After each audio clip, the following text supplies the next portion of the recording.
Assalamualaikum warahmatullahi wabarakatuh. Perkenalkan, kami dari kelompok 10 manajemen akan mempresentasikan hasil diskusi kami yang berjudul Faktor Penghambatan dalam Pengelolaan Manajemen. Sebelumnya, perkenalkan kami dari kelompok 10 yang beranggotakan 3 orang. Yang pertama yaitu saya sendiri, ada Rizka, lalu ada Mega Lugita dan Kurniawan. Materi yang pertama yaitu manajemen pendidikan luar sekolah. Dalam pengertiannya, manajemen pendidikan luar sekolah atau PLS ada 3 unsur yang penting, yaitu manajemen, program, dan pendidikan luar sekolah atau PLS. Manajemen mengandung arti sebagai kegiatan yang diselenggarakan oleh lembaga atau perseorangan untuk mencapai tujuan yang telah direncanakan sebelumnya. Program dapat diartikan sebagai kegiatan yang dilakukan oleh perorangan, kelompok, organisasi, atau lembaga. Pendidikan luar sekolah atau PLS adalah setiap usaha pelayanan pendidikan yang dilakukan segera, teratur, dan berencana di luar sistematis sekolah berlangsung sepanjang umur yang bertujuan untuk mengaktualisasikan potensi manusia sehingga terwujud manusia yang gemar belajar membelajarkan untuk mencapai kesejahteraan untuk meningkatkan taraf hidup yang lebih baik. Selanjutnya yaitu fungsi-fungsi manajemen. Adapun fungsi-fungsi daripada manajemen pendidikan luar sekolah sendiri terdiri dari berbagai versi yang berbeda oleh para pakar. Sehingga jika dapat ditarik benang merahnya, fungsi-fungsi manajemen pendidikan luar sekolah meliputi yang pertama yaitu perencanaan, yang kedua pengorganisasian, yang ketiga penggerakan, keempat pembinaan, kelima penilaian, dan yang terakhir keenam yaitu pengembangannya. Lalu yang ketiga ada faktor-faktor pendukung dan penghambat pelaksanaan pengelolaan manajemen program pendidikan nonformal atau PLS. Manajemen program PLS adalah proses pengorganisasian perencanaan memimpin dan mengendalikan sumber daya dalam suatu entitas dengan tujuan keseluruhan mencapai tujuan. Tujuan tersebut dapat bermacam-macam, tergantung dengan organisasinya.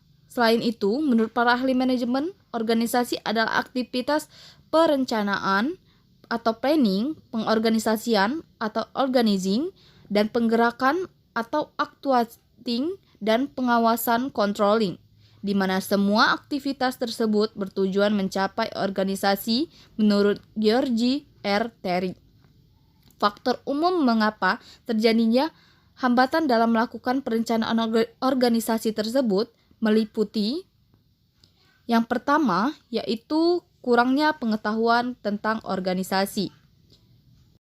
Lalu yang kedua adanya kurangnya pengetahuan tentang lingkungan. Yang ketiga, ketidakmampuan melakukan peramalan secara efektif. Dan keempat, kesulitan merancang operasi-operasi yang tidak berulang. Yang kelima yaitu ketidaksediaan untuk menyingkirkan tujuan-tujuan alternatif. Yang keenam, adanya hambatan biaya.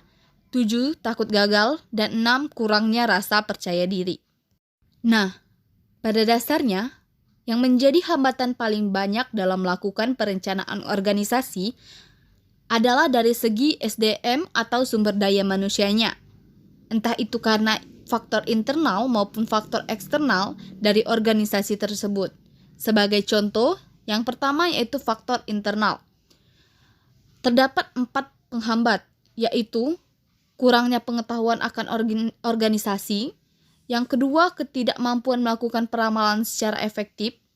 Lalu selanjutnya kesulitan perencanaan operasi yang tidak berulang. Dan yang terakhir adanya biaya organisasi. Lalu faktor eksternal. Terdapat 2 penghambat faktor eksternal. Yang pertama yaitu pengaruh dari organisasi lain.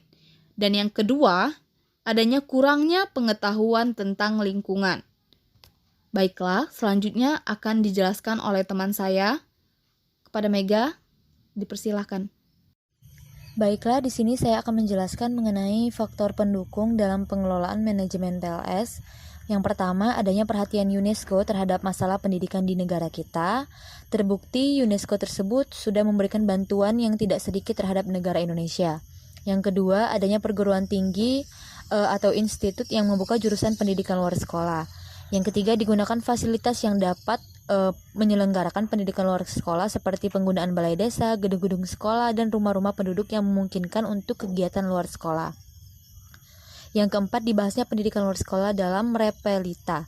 Yang kelima, adanya departemen-departemen yang telah menyelenggarakan pendidikan luar sekolah. Yang keenam, adanya instansi pemerintah yang khusus menangani pendidikan luar sekolah, yaitu dengan adanya Dirjen Pendidikan Luar Sekolah dan Olahraga. Selanjutnya, faktor penghambat, yaitu yang pertama, kurangnya tenaga ahli, kedua, kurangnya biaya atau anggaran pendidikan luar sekolah atau non-formal, yang ketiga, kurangnya terkoordinirnya dengan instansi lain, yang keempat, masyarakat masih menganggap bahwa pendidikan luar sekolah itu sudah terlambat untuk belajar, bahwa ia sudah terlambat untuk belajar. Selanjutnya, solusi itu yang pertama, dengan sekurangnya tenaga ahli maka harus dapat mencari sumber manusia yang lain yang kiranya dapat menggantikan walaupun tidak sama. Yang kedua, dengan adanya kurang dana dari pemerintah maka untuk mengatasi masalah tersebut dana dapat dicarikan atau dibebankan pada masyarakat setempat yang dirasa mampu untuk memberikan bantuan. Yang ketiga, dengan adanya kerjasama dengan instansi lain atau lembaga lain, maka dalam hal ini kita sebagai tenaga pendidikan luar sekolah harus dapat membicarakan masalah ini dengan instansi yang ada sehingga koordinasi akan terbentuk. Keempat, begitu juga dengan adanya anggapan masyarakat yang salah tersebut, tenaga pendidikan luar sekolah harus dapat menerangkan kepada mereka bahwa anggapan tersebut tidak betul dan terangkan bahwa belajar itu sebetulnya tidak ada kata terlambat yang mana pada dasarnya manusia hidup.